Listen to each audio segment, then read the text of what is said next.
qu'on a appelé la Révolution tranquille, à mon sens, c'est une sorte d'aboutissement d'une gestation collective qui avait commencé, elle, au lendemain de la guerre de 1939-45. Si on regarde en arrière, on voit toute l'évolution que le Québec a subie. Et moi, j'oserais dire que le point de départ est là.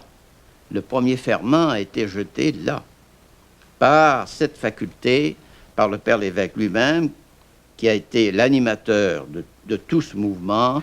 À cause de cela, je pense que la faculté de cette époque-là a été marquante dans le tournant de la fin des années 50 et du début des années 60. D'ailleurs, une partie de la pensée du Parti libéral de l'époque, du Parti libéral québécois, est venue de la faculté des sciences sociales.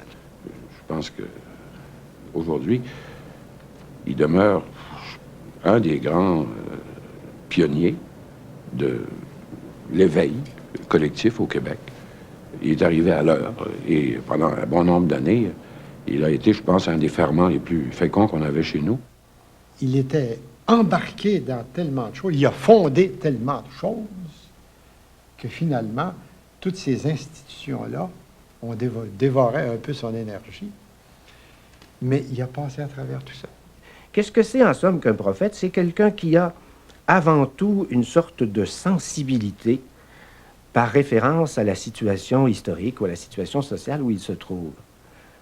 On ne doit pas lui demander de se situer dans une société ailleurs, une société future. On doit lui demander d'être dans sa société, de l'interpréter, mais surtout d'entrevoir ce qui pourrait être, aussi bien sur le plan de l'action que sur le plan de la réflexion, ce qui pourrait être des issues possibles, un avenir possible.